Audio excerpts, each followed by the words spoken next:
defends his lifestyle of drug use and partying, but it all started with a radio show rant last Thursday that prompted CBS to cancel the rest of the season of his hit sitcom. And we just want to show you a little bit of the clip, and then you'll meet the man he was talking to. Take a look. Levine, yeah, that's Chuck's real name, mistook this rock star for his own selfish exit strategy, bro. Check it, Alex. I embarrassed him in front of his children and the world by healing at a pace that his unevolved mind cannot process.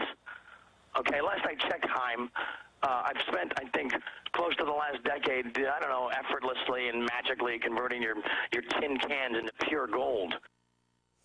Well, joining now is the radio show host and close friend of Charlie Sheen, the man he was talking to, Alex Jones. Welcome. Thanks for having me. If I could just say one thing, I've known Charlie for about 6.5 years. He's never drunk alcohol, used drugs in front of me. He's been completely clean for almost a decade until about 7 months ago. Now he's come off the drugs and the alcohol, which is almost like, you know, being off your meds. It has the same effect. So he's supercharged, he's angry, he's focused.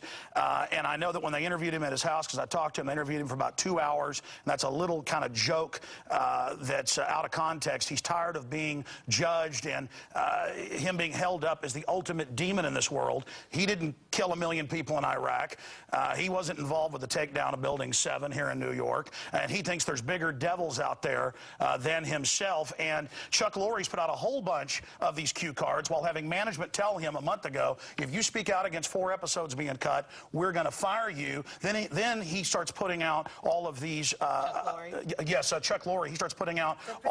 He starts putting out vanity cards, not just on 2.5 Men, but on other shows, saying Charlie Sheen is dead inside and soulless. You didn't show the worst one there, and so Charlie's told, we're tying your hands. Now we're going to beat you up for whatever contract negotiations. Let me ask you. So the question that I have is, so you're saying Chuck Lorre started this? With the vanity card. With the vanity And up front had management, according to Charlie, and I've been there when he's on the phone with his management or his manager comes over. You're talking too fast for me, baby. Slow down. Well, I know we don't have a lot of time. I'm getting on record. Right. They told him, before he said a word, they said, we're doing this, and if you criticize it, you're going to be fired. And he said, why are you telling me this? You know, I'm going through a hard time right now.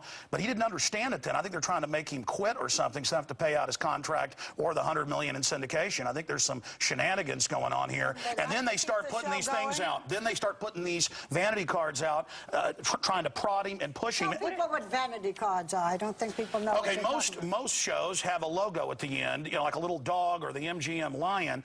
Chuck Lorre has these big write-ups at the end of his show. And imagine at the end of the show with Charlie Sheen and other CBS shows. This is on air. This is on air, saying this man is soulless. This man is dead inside. Let me ask you this. Do you think, because from that clip that we saw, a lot of people would ascertain, okay, or assume that Charlie was on drugs again. You say he wasn't. Do you think he's taking blood tests? Do you think he's... I've been at his house when they come in, take the blood, take the urine. I take your word. I was there 2 weeks ago. Do you... I hear you. Do you think he's manic depressive? I mean, as a friend, do you say, okay, this is something else? You guys are missing the boat. It's not the drugs. He's actually suffering from manic depressive disorder. Let's just remember, you know, Charlie's been a star. Charlie's been a star for 30 years, and all people know about is these episodes where he explodes. The Charlie Sheen I know is a compassionate guy who's really smart. The episodes where he explodes. I mean, he was saying, you know, this is the best thing that happened to the people who were with me. They're never going to regret it. They had the best time. You know, this is on drugs, tearing up rooms in hotels. What about that explosion? I know this. I don't use illegal drugs, but when I quit smoking, I've had a long battle with that.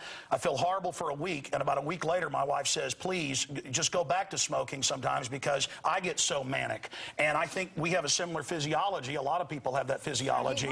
He was not giving it up at that point. He was on the drugs and booze. Oh, you're talking about the last few months. Do you think there's something underlying here that people are missing as a friend? I just think that he's somebody going through a hard time who got clean, and that's why I went out to California to help him. And I know that it's wrong for them to be prodding him, yes, and demonizing him and trying to make him blow up. That's actually what I believe is going on here. They should all just shake hands, bury the hatchet, come together for the crew of 2.5 Men. I want try to support Charlie, but also Chuck Lorre, everybody else, but understand what happened. Okay.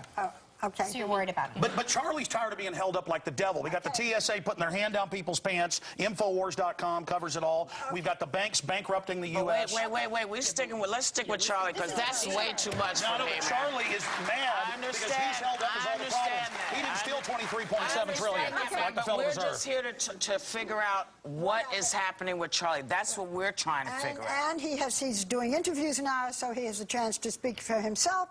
And But they're taken out of context. Look, we're not comparing him to You don't know. You Gaddafi. haven't seen them. Oh, they've been comparing him to Gaddafi. Look, I was just saying, I don't think I Let's haven't compare heard anybody. George Bush, $1 million Iraqis, to Gosh, are Gaddafi. we going to really go there right now? Torture, secret arrest, America's turning into a police state. I don't think it's time here to go there. We're asking you about your friends. Let's stick to Excuse me. topic. I think we were here to talk about Charlie Sheen. I'm not trying to cut you off. Charlie says you have a right to kill him, but not to judge him, as Yes, Colonel thank Kurtz you. said. Thank you. You are you're certainly this a passionate wonderful about being his friend. friend and helping him. Yep, boy. Yeah. Thank you. Charlie, stay clean. We love you. And everybody else out there, stay clean. Don't use drugs. That's a good Infowars.com. message. Okay. Woo. Infowars.com. All right, when we come back, our series. Chuck Lorre, quit writing those dinosaurs, buddy. We'll be right back, okay? We'll be right back.